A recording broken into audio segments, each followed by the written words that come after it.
O programa Saber Direito dessa semana é com o professor Denis França. O curso é sobre direito administrativo. Tem dúvidas sobre o assunto? Mande um e-mail para saberdireito@stf.jus.br. Você também pode estudar pela internet. É só acessar o site www.tvjustiça.jus.br.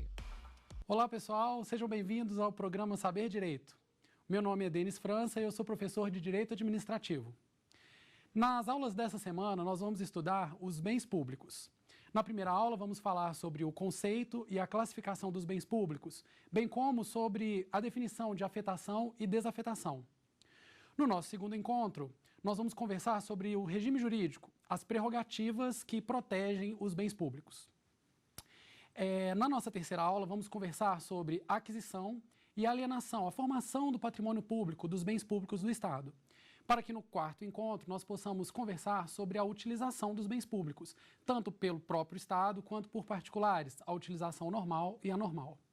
E, finalmente, no nosso quinto encontro, na nossa quinta aula, vamos conversar sobre os bens públicos em espécie, ou seja, vamos conhecer os principais componentes do patrimônio do Estado. Para a gente começar a nossa conversa, eu preciso conversar com você sobre o conceito de bens. É claro que a noção de bens é uma noção afeta ao direito civil. O direito civil trabalha os bens com bastante extensão, nos explicando a diferença entre bens móveis, imóveis e diversas outras particularidades na classificação própria do Código Civil. Na verdade, o direito administrativo parte de um conceito que pega as principais ideias, aproveita as principais ideias do direito civil, até porque o próprio desenvolvimento do direito administrativo se deu dessa maneira, a partir de conceitos já bem sedimentados do direito civil. Mas é claro que o direito administrativo tem todo um regramento próprio. E o mais importante para o direito administrativo hoje, no atual estado da ciência do direito administrativo, não é qualificar os bens como móveis e imóveis, mas compreender, em primeiro lugar, quais são os bens que nós chamamos de bens públicos, porque isso vai fazer com que nós possamos, ao final, e isso nós vamos conversar na segunda aula, uma das características mais importantes, ou seja, o regime jurídico dos bens públicos. Então, veja, é muito importante que nós tenhamos uma definição muito bem assentada de quais são os bens públicos.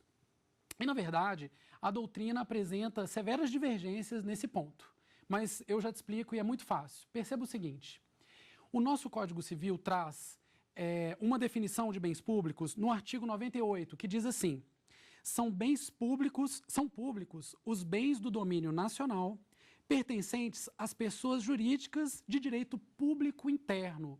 E o Código continua nesse artigo, a parte final do artigo 98, dizendo que todos os outros bens são particulares, seja qual for a pessoa a que pertençam. Então, acompanhem comigo. Nós temos uma definição legal muito bem traçada, e é claro que a sua compreensão depende de nós relembrarmos um pouquinho sobre a organização da administração pública. A administração pública, como os senhores talvez se lembrem, ela é composta pela administração direta, dividida nos diversos órgãos, municipal, estadual e federal, não importa a esfera de governo, e também por entes da administração indireta. Os entes da administração indireta podem ser as autarquias, que são pessoas jurídicas de direito público, e as empresas estatais, ou seja, sociedades de economia mista, empresas públicas e também por fundações públicas, que podem ser de direito privado ou direito público, sempre devendo se fazer a ressalva de que as fundações públicas de direito público equivalem às autarquias. Então, se nós relembrarmos a dicção do artigo do Código Civil, do artigo 98, nós vamos verificar que são públicos os bens pertencentes às pessoas jurídicas de direito público. Pessoal, acompanhem comigo. É claro que essa noção é uma noção que observa tão somente o critério da titularidade. Nós temos pessoas jurídicas de direito público e todos os bens pertencentes a essas pessoas seriam públicos. Mas por que eu comentei com você que nós temos aí uma controvérsia sobre essa definição? É que diversos doutrinadores entendem que não apenas os bens pertencentes às pessoas jurídicas de direito público são considerados bens públicos, mas também o seriam os bens pertencentes a outras pessoas que estivessem sendo utilizados, sendo afetados, como nós vamos explicar melhor, a um serviço público.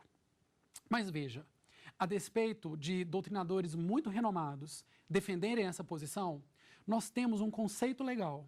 E é claro que, por mais que se possa criticar esse conceito, é importante que nós frisemos a existência dessa definição, porque é a definição mais segura, não apenas para provas, exames, mas até em um aspecto científico.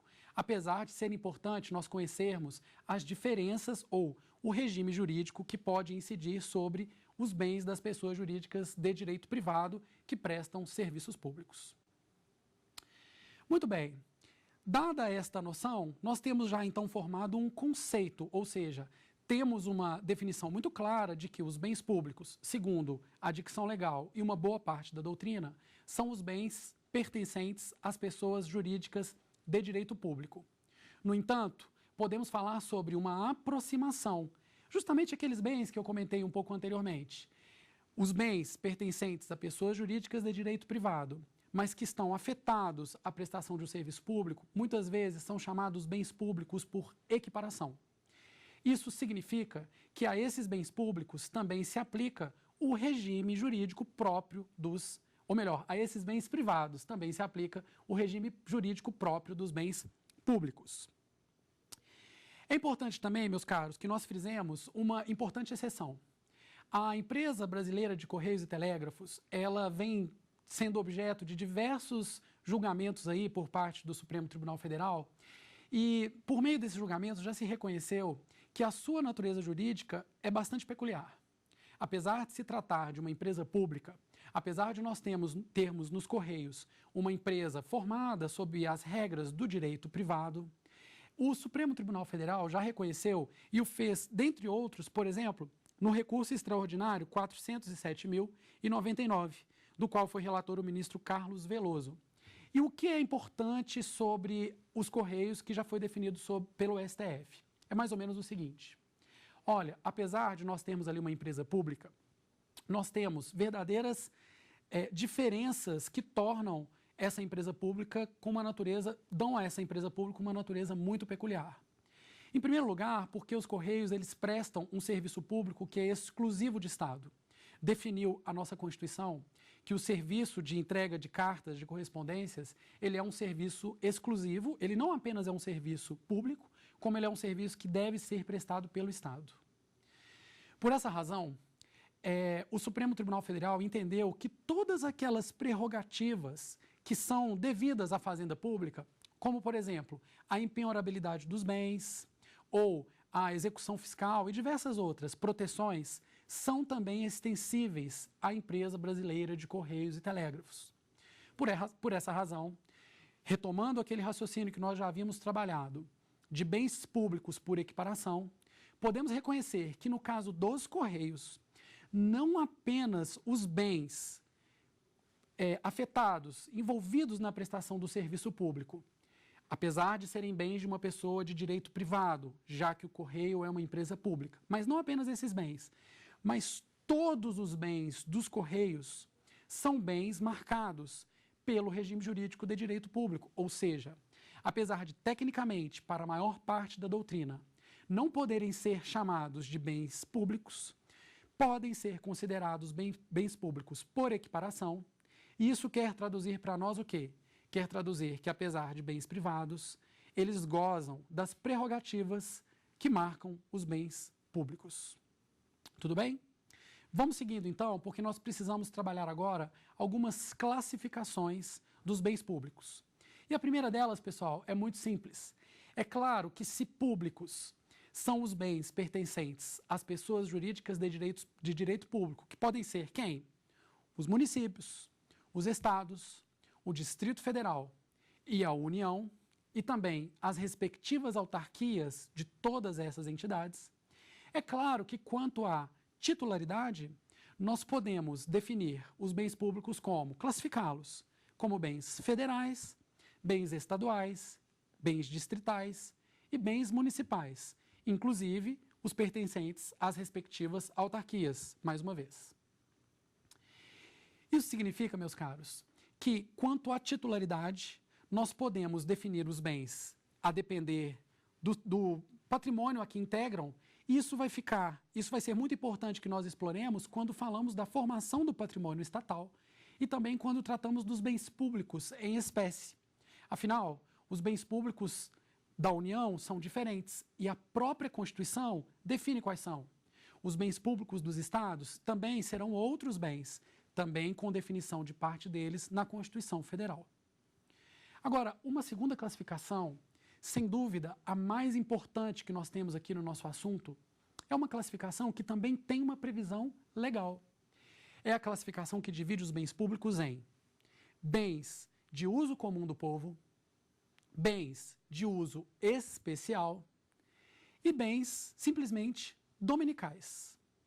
Essa classificação, senhores, ela está dada no artigo 99 do Código Civil. E veja o que diz esse artigo, que às vezes conceitua, às vezes tão somente exemplifica quais são esses bens. Acompanhem comigo.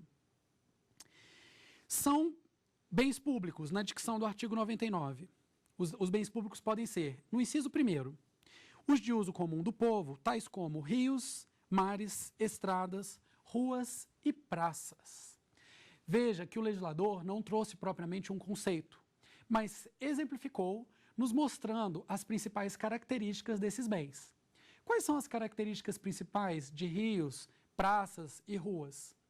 Sem nenhuma dúvida, são bens utilizados pela população em geral, então eles estão afetados, como eu vou explicar melhor, a uma utilização pública. E você independe, nós administrados, não precisamos de qualquer tipo de autorização específica ou prévia para utilizarmos esses bens na sua utilização normal. Então acompanhem comigo. Você acorda um dia em sua casa, toma o seu café e para utilizar a rua, que é de alguém. Quem é o dono da rua? O dono da rua somos todos. São bens públicos. Mas é claro que a titularidade de cada bem é atribuída a algum ente, como nós vamos ver melhor. Mas o fato é que a rua é um bem público e para utilizá-la, para sair de sua casa e transitar pela rua, você não precisa de nenhuma autorização, como também nós vamos ver em melhores detalhes.